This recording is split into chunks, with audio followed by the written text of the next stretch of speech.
Hello guys. This video I will introduce to you how to use the WhatsMiner test fixture. It mainly tests WhatsMiner M20 M30 series hash boards. Now I will introduce you to the main materials and tools used in this video.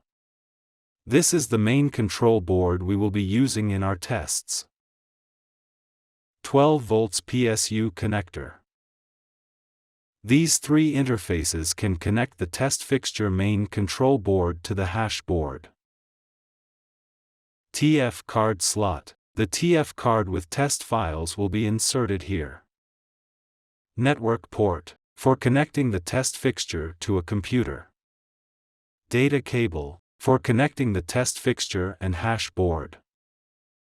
We also need to use a network cable. Double row cooling fans, used to dissipate heat from the hash board. Card reader, and TF card. Remember, TF card is best to use 4 GB or above. 12 volts DC power supply, for powering the test fixture. UTP1310S DC PSU, for powering the hash board. When testing M20 series, the voltage is generally adjusted to about 13 volts. When testing M30 series, it needs to be set according to the number of layers of the hash board and the voltage between layers. This is the hashboard M20S that I need to use for today's demo. Now burn the test file to the TF card. Open the burning software. Click the firmware. And select the test file. Select the mass production card, and click Burn Card. You can see that the test file has been burned successfully now. Take out the TF card, and insert it into the slot of the test fixture. Next, use the 12 volts DC PSU to power on the test fixture.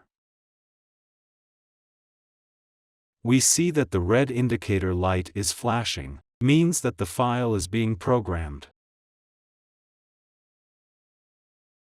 The red indicator light is off, and the green indicator light is always on, means that the file has been programmed.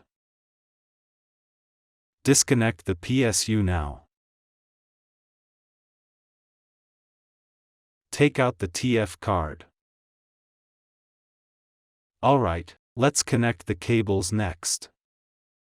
Insert the network cable first. Connect the data cable of the hash board. And then connect the PSU. Turn on the cooling fan. Connect the data cable to the hash board. Please note that the small triangle mark on the data cable port must be facing upwards when connecting. Next, connect the UTP1310S DC PSU to the hash board.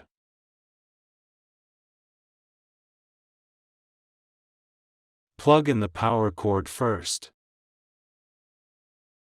Then turn on the switch. Connect its positive and negative poles to the hash board respectively. Since the test is a 20 series hash board, the voltage here only needs to be set to 13 volts. The current is the default 10 amperes. After the setup is complete, press this toggle button. Before testing, we first set the IP of the computer.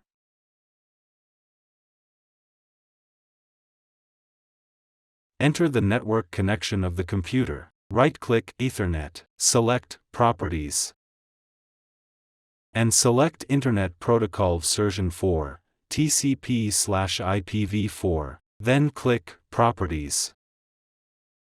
Select Use the following IP address, and enter the IP address 192.168.2.245. Enter the subnet mask 225.225.225.0.